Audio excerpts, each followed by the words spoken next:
Hello, hello. My name is Cyrus Harshbarger. I'm a student at the University of Alabama. I'm an intern at the Reagan Ranch, and most importantly, I'm excited to see you all here today. Enacting many anti-union legislation, becoming the first governor in American history to win a recall election, Governor Scott Walker serves as president of Young America's Foundation. During his tenure, Wisconsin put in more common-sense conservative reforms than any other state in the nation. These are tax cuts, better voter ID, and reducing the union influence. Governor Walker's reforms took the power out of the hands of governmental interests, put it into the hands of hardworking people of Wisconsin. These reforms saved taxpayers more than $16 billion. More importantly, they allowed local and school officials to staff based on merit and pay, based on performance. That allowed them to put the best and the brightest in the classroom. Born the son of a pastor and part-time bookkeeper and raised in a small town, Governor Walker understands the value of hard work and community. Most importantly, he's a follower of Christ and holds true to his Christian values.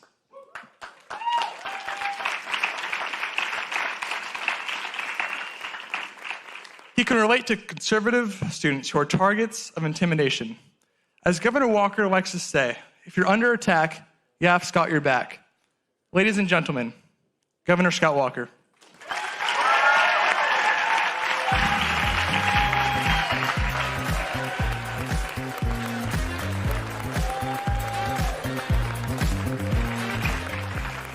Good afternoon. Let me try that again. Good afternoon. There. I thought maybe you got too much to eat for lunch and you're just letting it soak on in. Well, we're glad to be with you. You know, it's good to see so many new folks here at this conference and many other familiar faces. But I'm going to share just three quick ideas with you this afternoon and then open it for questions. But first off, as I think about the image up on the screen behind me, I think of the words of the document just down the way here at the National Archives. We hold these truths to be self-evident, that all men are created equal, that we are endowed by our Creator with certain unalienable rights, that among them are life, liberty, and the pursuit of happiness. You know, in America, we take a day off to celebrate on the 4th of July and not April 15th, because in America, we celebrate our independence from the government, not our dependence on it. That's really important to think about. It's interesting, as I think about those documents being down the way, it's the Declaration, it's the Constitution, it's the Bill of Rights are down there, all of which are incredibly important towards the formation of this country. But the Declaration itself is really the why. The Constitution, the Bill of Rights, the amendments that followed thereafter, and all the laws and other things that are part of the governance here in Washington across the country, those are the what. Those are the what. The why is what really matters. In fact, not just in this explanation, the difference between the Declaration and the Constitution, but I would just tell you as a personal tip, figure out your why, and your what will work itself out through the rest of your life.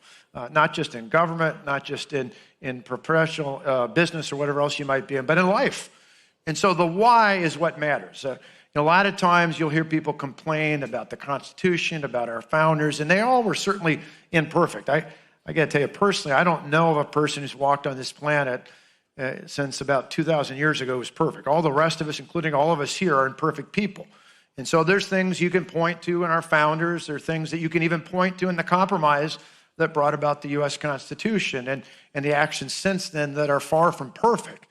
But the closest thing we get to that is that shining star, that shining city on the hill, the beacon that is the Declaration of Independence. And I wanted to spend a few more minutes talking about that, kind of to really highlight, at least to me, why I'm proud to be American, and I hope you are, and can help share that with other students and other young leaders across the country. When you think about those beginning phrases, we hold these truths to be self-evident. So it's not just that we hold these beliefs. Sometimes you might say, I have certain beliefs.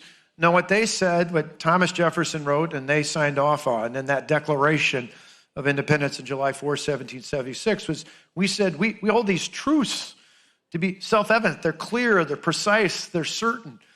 We're stating these as a matter of fact, that all of us, it's really important to remember that today, that all of us are created equal. That not the government, not a dictator, not a monarch, but that God, our Creator, endows us with these rights. Now, endowing is saying we don't just give these to you.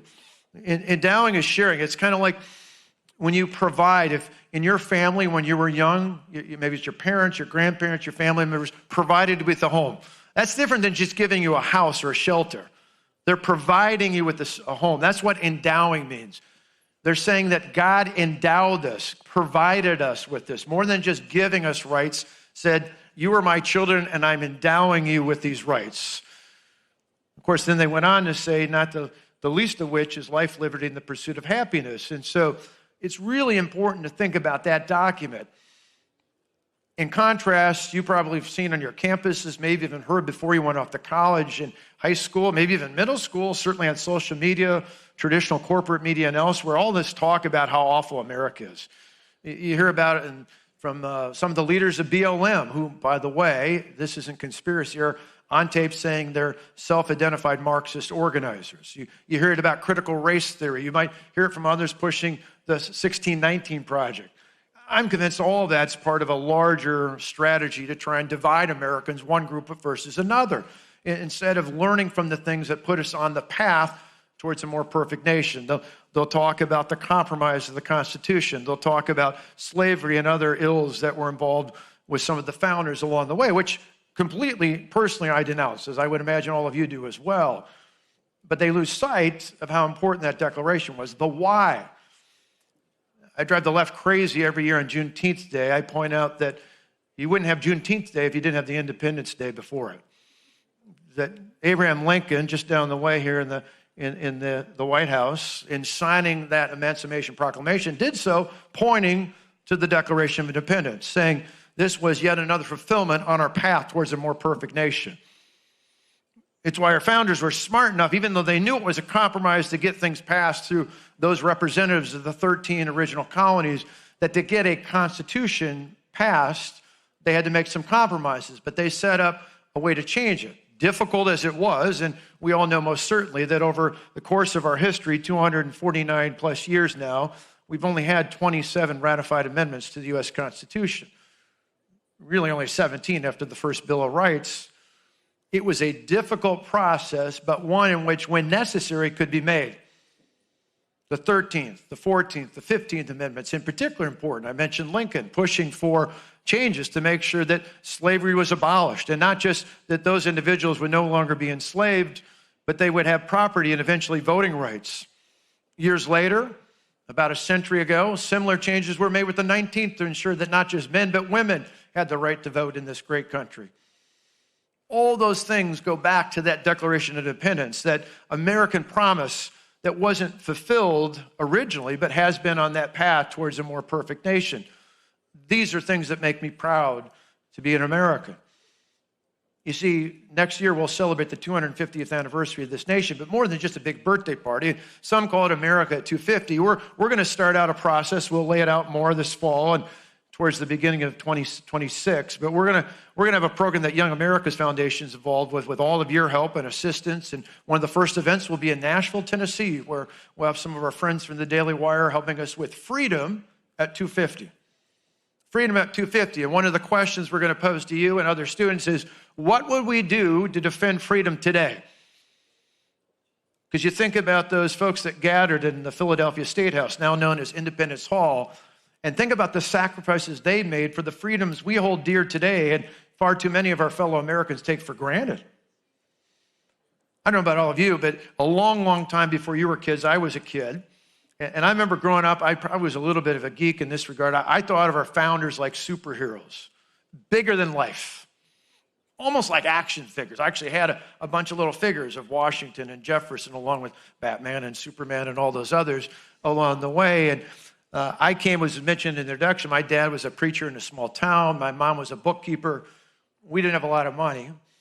And so it wasn't until 40 years ago this summer, my senior year in high school, I got a chance to the American Legion to go to Boys State and then Boys Nation. It was one of the 2 delegates from each state here that came to Washington for the very first time. A few years later, I got to go to Philadelphia, to that old Philadelphia, that old Pennsylvania State House. We know it as Independence Hall, just across the way from the Liberty Bell.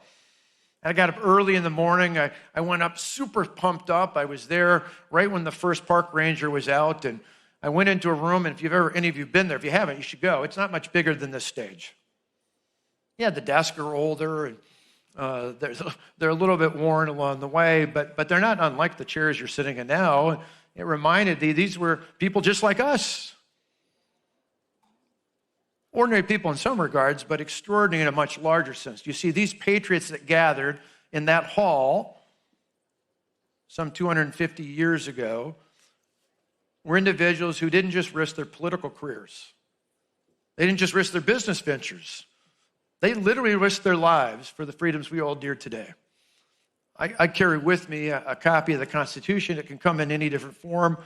In fact, it's kind of reddish, although I laugh. My dad, as I mentioned, was a pastor. Someone once asked him, what color is the best for a Bible? Is it red or black or what color? And he said red, R-E-A-D.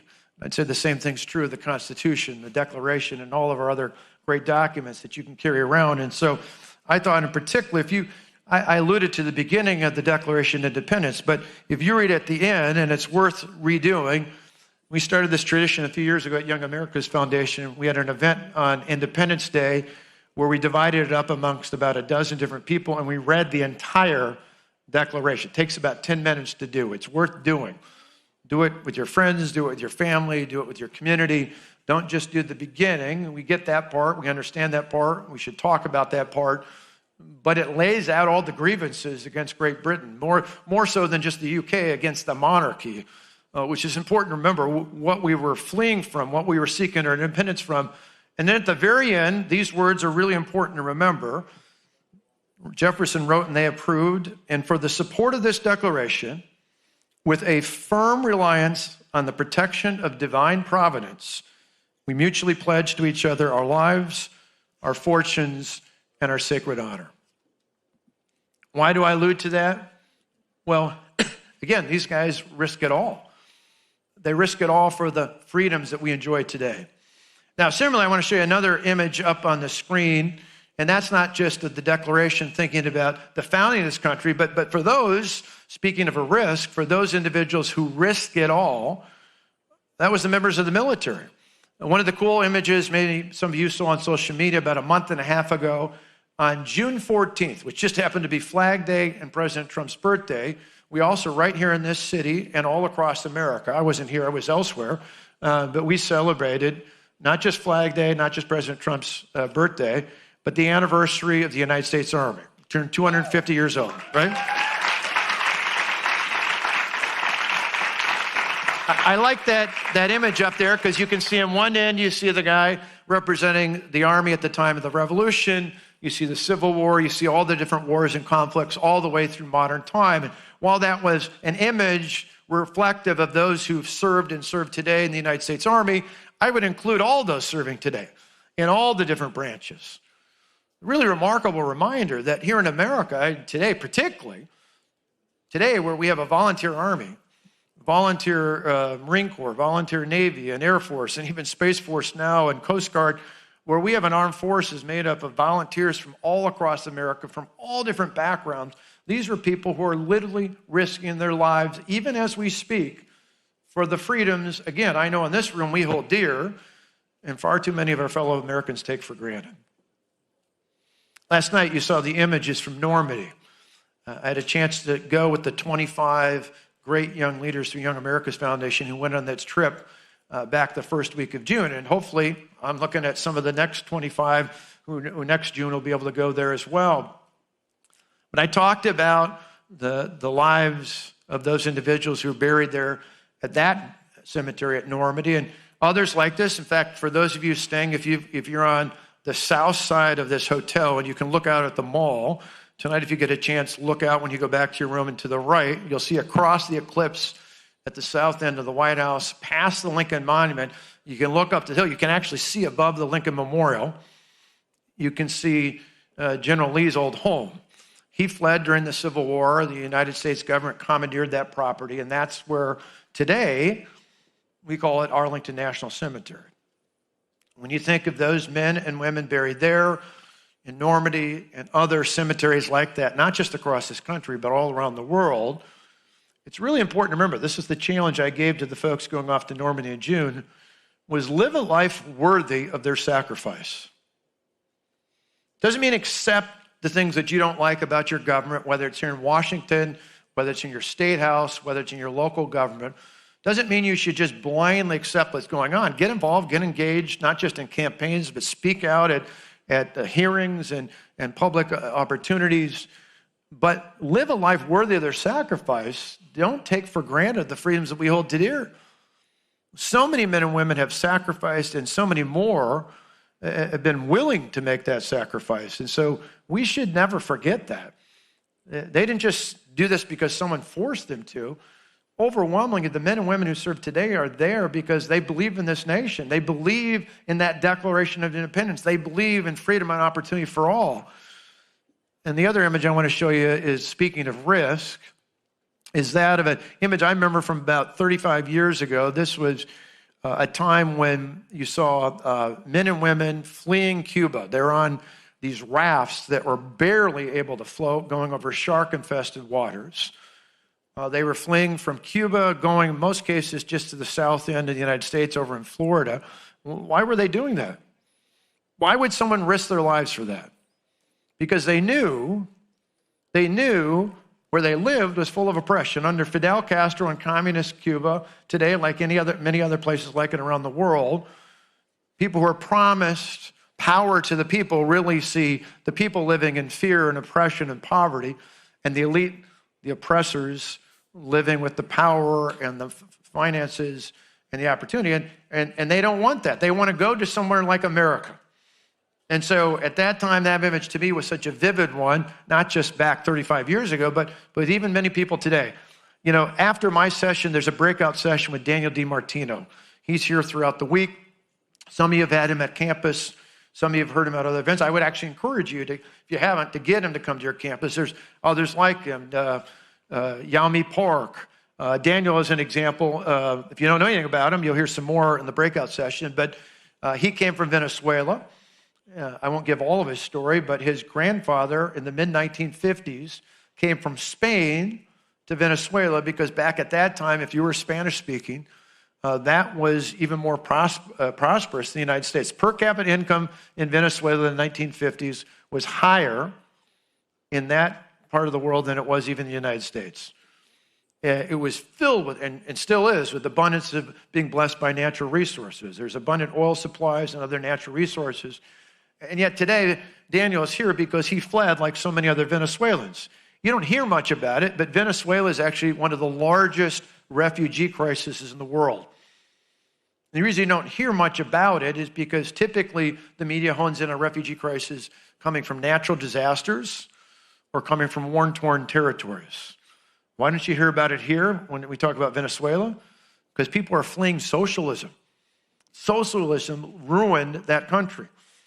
Not just Chavez, but Maduro continuing those policies forced one of the largest exodus of any country exiting its borders of any place in the world in the history of this world. It just ruined it.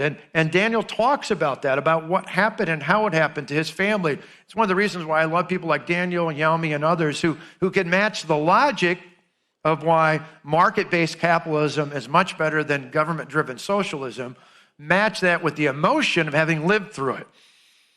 One of the people I personally like, many of you like, Ben Shapiro, I love so many things he says, but one thing I would alter and tweak a little bit, he says, the facts don't care about your feelings. That's true, but particularly on a lot of your campuses, it's great if you can match both, right? It's great if you can bring someone like Daniel or Yami or others who can not only tell you the facts, give you the substance to back it up, but tie it into emotion, tie it into feelings, tell you what it was like, to live. The closest I can get thinking about it when I was your age, the old Soviet Union and the Soviet bloc countries were still intact. You heard Colonel West talking a little bit about it last night. In the old Soviet Union, behind the Iron Curtain in the Eastern bloc countries of Eastern Europe, for all the talk and wonders of communism that some of your professors might profess about, those places, like many others today, you have to, I think in Venezuela, Daniel talks about how you had to pick one of 2 days to go grocery shopping. And even when you did, there was only a limited amount of items you could get. He shows images of people who are still picking through the garbage trying to find food. When I was a kid, when I was your age, we saw the same sorts of things happening, not just in the Soviet Union, but some of those other areas in Eastern Germany and Poland and others along the way. Now, if you're Bernie Sanders, if you're a follower of Bernie Sanders, somebody might say to you on campus, oh, well, that's because they haven't tried it right. You got to go to the Scandinavian countries. Well, every time he brings that up, the Danish prime minister says, we're not a communist, we're not a socialist economy. They're a market-based economy. They may have much more generous social benefits than some of us may care for, but they're not a socialist economy. Socialist economies all throughout the history of the world have failed over and over and over again. It's the reason why you saw in an image like the one that was just up there, people are willing to risk their lives to come to America. That's the emotion of it. The data proves it as well. Every year, more than 1 million people legally immigrate to the United States of America. And that's 4 times greater than the next closest country. If we're such a God-forsaken, awful place, why do people from all over the world come to America? Why do they flee? Why do they often leave from their families and their comfortable settings? Why, in the past in particular, did they come across, you think of some of the voyages across, not just with the original settlers, but even 100 years ago, I think of some of my ancestors, what it would be like to come on some of these just awful, dirty, forsaken ships making their way to America was because of the freedom and opportunity, and in most cases, thinking not so much about themselves, but about their children and future generations, where they wanted their family to take root. We often talk about America being an exceptional country, and I would contend we are and will continue to be as long as we don't forget our roots. Not just in the Declaration, but for many of the people, whether it's ancestors who came 6 generations ago, or in some cases maybe it was 6 weeks ago, those who came here legally from other parts of the world, part of the reason why we're so exceptional was people were willing to risk it all. My great-great-great-grandfather came from a place called Myrtle Tydfil, Wales. It was south central Wales. It was a mining area. He came to America first to Philadelphia as a blacksmith and eventually made his way west to the Midwest part of the country where I and my family now live. His story is not unique in the sense there are many others like that. My wife's family came from Italy, specifically from Sicily down to Porticello, between Porticello and Messina. Her grandfather was a fisherman who came his way to the Great Lakes and settled with his family there. And each of you probably have stories like that. If you don't know them, you should go on Ancestry.com or one of those sites and learn a little bit more, because you'd be amazed at what your ancestors put up with to get you to the spot where you can enjoy the freedoms you have today. What's cool about it is not just that they came here, they were the risk takers. They were the risk takers. That's why we're an exceptional country. They're sisters and brothers and sometimes cousins and nieces and nephews and aunts and uncles. Many cases, we're the ones who weren't risk takers. A couple years back, about 5-6 years ago, Tonette, my wife and I went to Sicily, and we saw 4 of my father-in-law's, so 4 of her dad's cousins, who were a little bit younger than he was, who still lived there in Sicily, and all 4 of them said they regretted not coming to the United States. Not for their own sake, but because their children didn't have a future there. Their adult children were stuck in positions that they just didn't feel were worthy, that just weren't what they wanted. And they wished that they'd taken the risk to go to America, where their children would have had more freedom and more opportunity than they had where they were at today. The people who took those risks were the makers, not the takers. The people who took those risks were willing to do just about anything legally within reason to get to America. They're the people that wanted to come here. Give them a chance. Give me an opportunity. Give me a place to go work, and we'll make a difference. It's one of the things I say repeatedly, why if you want to really see a great American, go to one of these naturalization ceremonies when they raise their right hand after having taken that U.S. citizenship test and studied and prepared, and they take that oath as a new American citizen. These are people who oftentimes probably know more than some of your high school classmates were years ago about what it means to be an American, because they actually studied and they didn't take it for granted. And they were willing to take that risk. They understood as well as any of us, not just the conservative ideas that we talk about, but I would say our ideas aren't just conservative, they're American. The idea that true freedom and prosperity do not come from the clumsy hand of the government. They come from empowering people to live their own lives and control their own destinies. So the dignity that's born of hard work. That's what it means to be an American. To give me a chance, to give me a shot, and then I'm going to go out and work hard and live my dream.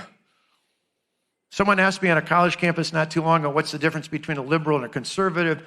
And I thought, instead of getting in this really deep philosophical thing, I said, the difference is simple. Liberals believe in the government. We believe in you. We believe in you. We think as long as you don't hurt the health and safety of your neighbor, go out and do your thing. And in America, you can do it. You don't need the government to do that. The limited role of the government should be largely to make sure that your neighbors don't risk your health and safety. And beyond that, go do your thing. Live your life. Share that with your fellow classmates. Share that with those in Gen Z.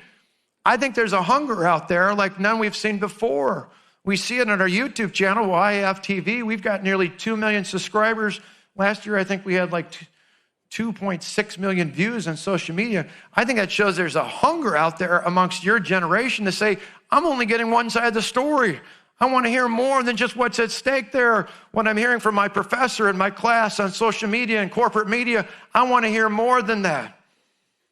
So the last thing I want to end with, I decided to add this part after last night. Someone asked a question to Colonel West about Texas, and I kind of chuckled because the hour before I joined you for the banquet last night, I was on a couple TV shows. They asked me to be on because when I was governor, for about a month, 14 Senate Democrats left the state, and ironically, you know where they went? They went to Illinois. The hotel they went to actually gone now, but so they couldn't go, the Texas Democrats couldn't go to the same place. But 14 Senate Democrats left the state and they went to Illinois. And then they occupied our state capitol. They didn't do it for a couple hours. They didn't do it for a couple days. They did it for nearly a month. About 100,000 people inside and outside the state capitol occupied it. I was the Occupy movement before the Occupy movement started in Wall Street. But we didn't back down. We didn't back down. In fact, I wanted to show you this last little image. It's kind of fun. Sean Duffy, you know, who's the U.S. Secretary of Transportation at the time, was a member of Congress. His wife, Rachel Campbell Duffy, who's now on Fox News on the weekends, on Fox and Friends, he was the congressman in northern Wisconsin near Lake Superior. And so we were at one of these events after we finally prevailed. We held out long enough. We got these reforms passed. We took the power away from the big government special interests and gave it back to the hardworking taxpayers and the people they duly elect to represent them in state and local government. And so remember, these 14 senators leave. They think they're going to stop us like they're doing in Texas, and we prevail. And so they gave me this sticker. Let's see if they can pop it up there. Oh, there you go. So it says, one walker defeats 14 runners. It was one of my favorite bumpers. Yeah.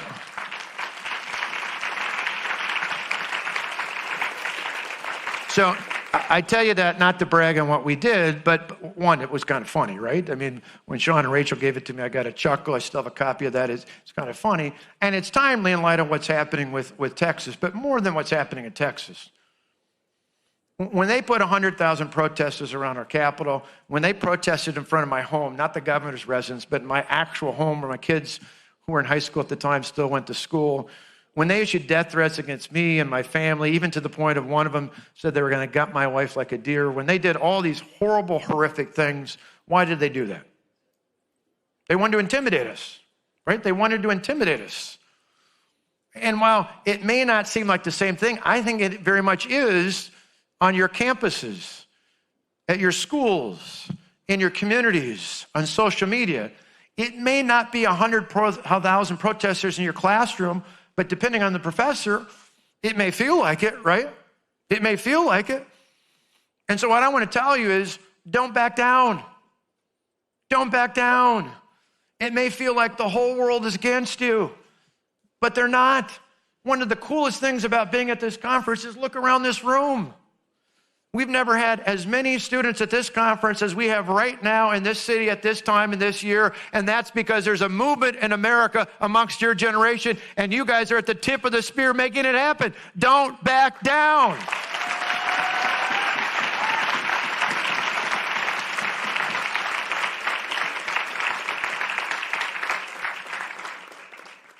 And when, for a moment, when somebody calls you all sorts of awful things, because remember, this is what the left does. They'll call you racist and sexist and transphobic and every other bad phrase they can come up with. Oftentimes unrelated to what you're even debating about, right? Because they want to intimidate you. They want you to back down. They want you to make you feel like you're alone, like nobody else shares your opinion. The truth is we do research all the time. Nearly 2/3 of Americans in college, not conservatives, not older, but college-age students, nearly 2/3 say it's not fair for someone born a man to compete against women in sports. Nearly 2/3 of college-age Americans, regardless of race, say it's not fair for someone to be enrolled in college or employed in the workforce solely based on their race, but rather should be judged on their merit. Those are things that are commonly felt even amongst college students. So don't believe for a minute that somehow you're on a limb all by yourself when you're not. The last thing I'll leave you with this.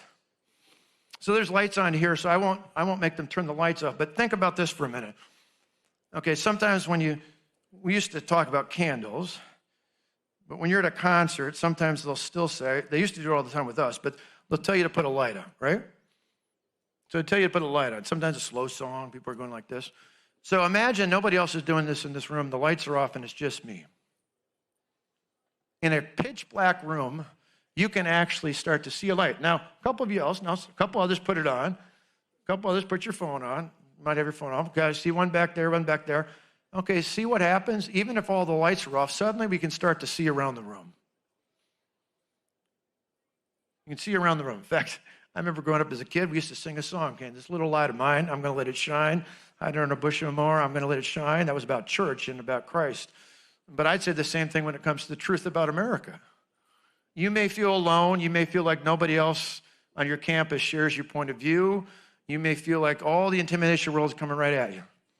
But you'd be amazed when you turn your light on, not figuratively your phone, well, you can if you want, but when you start to shine a little bit on what the truth is and about what it means, the why of America in that Declaration of Independence, why we should be proud to be Americans and continue on the path towards a more perfect nation, you'd be amazed how many other people in your class, in your dorm, on your campus, in your community, when you have the courage to show that shining of the truth, will actually join with you. God bless you, and I'd love to take your questions.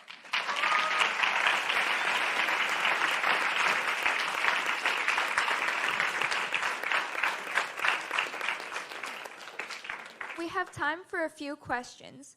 Please line up next to my colleague Liam and state your name, school, and a brief question.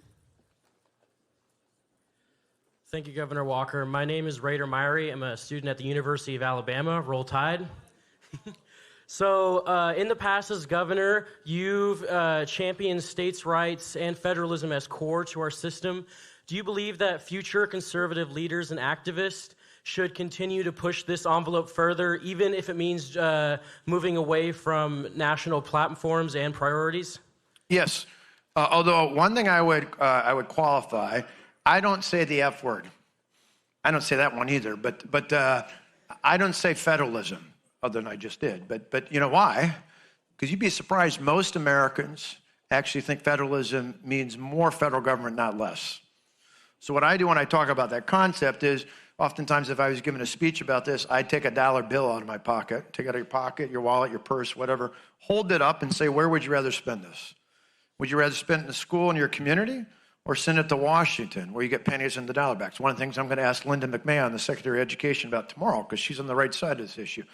Would you rather spend it fixing a road in your local community or send it to Washington where you get pennies in the dollar back?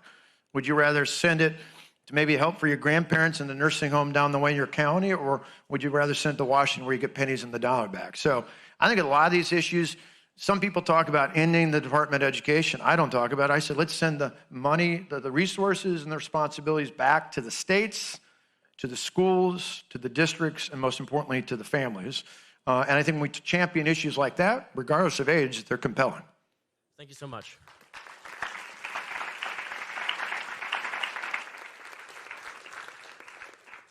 Hello, Governor Scott Walker. I'm from South Korea, and my name is Tae-in Lee.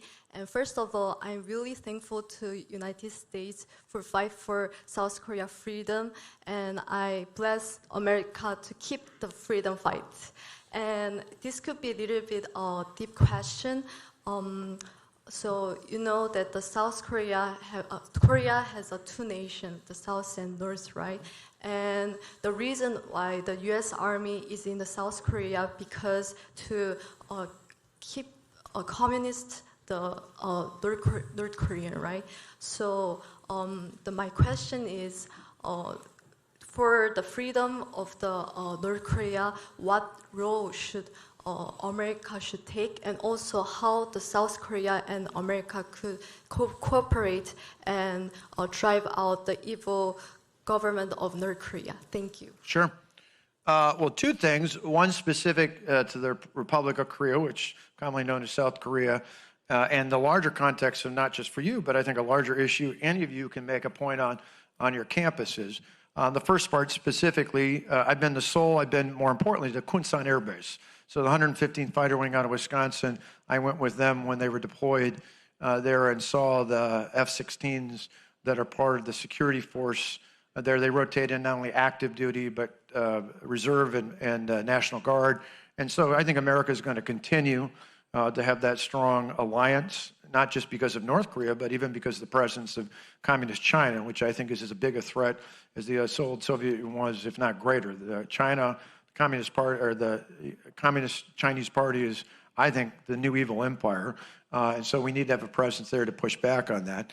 Specific to this larger issue, though, one of my friends, Jason Medeiros, who is the Attorney General in Virginia, who's a YAF alum as well, loves to get, when he gives a talk, I just had the phones out before, but if you take and you Google or use whatever source you use to find information on, and just ask for a satellite image at night of North and South Korea.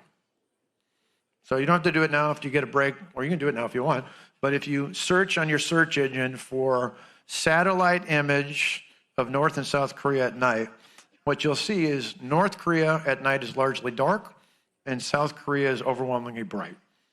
Why is that? Because market-based capitalism works and government-driven communism doesn't. Because there's actually centers, population centers, and there's commerce and that in South Korea. Because even though it was a country that, before communism, that was somewhat intact, with the divide, you've seen, because of the alliance of the United States, but more importantly, because embracing market-driven capitalism, it's actually succeeded in helping increase the quality of life for all the people in that country, versus communism and oppression that's been a stranglehold on the people in North Korea. So not only is that important to tell you, for you, I would argue all of us should use that as an example when people talk about communism and say, well, look at that. Communism, socialism, Marxism, they're all cousins of each other. One from the other is just one step away from the next. And so we should keep pointing that out when we make these arguments on our campuses. Thank you.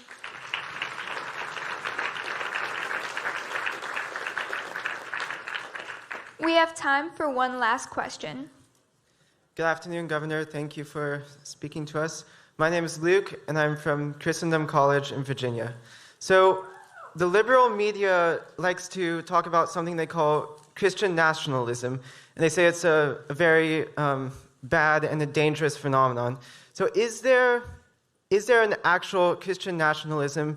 And if so, could it be a good thing? Or is it actually something that we don't want to hear? Well, one, I wouldn't use the left's language. I think many in the corporate media and the left, which are oftentimes hard to distinguish between liberals and most media outlets, are pushing an agenda because they want to create a boogeyman. They want to create some awful thing to get people worked up about elections. To me, if I go back to what I said with our founders, this is a nation built on Judeo-Christian values. This is a nation where the founders overwhelmingly had a belief in Christ, but they also knew as a part of that, because many of them who came from other places, where the UK or Europe, where they faced religious persecution, wanted to ensure, particularly in the Bill of Rights, that it was spelled out very vividly that in America, even though we have largely based Judeo-Christian values, there is no state religion. It's not like England, where it's the Church of England. Here you can worship, even if you're Christian. You can be Catholic, you can be Baptist, you can be Methodist, you could be Jewish, you could be Hindu. There is no restriction on that. That said, I still think as leaders, not officially a part of the government, but as leaders, whether you're elected or appointed or just a leader in general, your faith should without a doubt be a driving force in what you do. It's a part of your moral cord. It's a part of what drives you. It goes back to, I mentioned the why and the what. In the Old Testament, before Nehemiah could rebuild the walls of Jerusalem, he had to understand why they came down and why God wanted them rebuilt in the first place. Then he could figure out what he needed to do to actually build them. So I think it is inherent in who we are that we have to understand the why. And for me personally, my why is because I seek every single day to figure out what is God calling me to do and to understand I'm a sinner, and it's only because of the blood of Jesus Christ that I've been redeemed and can even stand here today even giving you these words. So that drives my moral code, not my church, but my God. Sometimes people confuse that into thinking a church specifically gives you the directions. No, but I got asked something similar to this, not specifically that, but about the role of God when I was on the debate stage. And I said, it'd be nice if every day I got an email from God saying, this is what you're supposed to do. It'd be much, much easier in life, right? So you got to figure that out every day.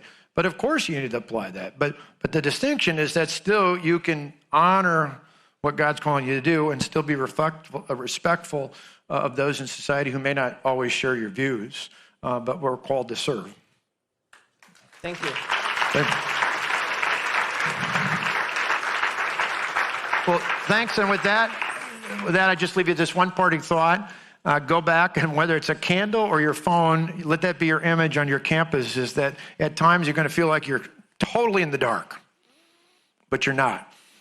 Shine that light, and you'd be surprised how many others around you will reflect it back to you, and it will have an impact. God bless you. Have a great conference.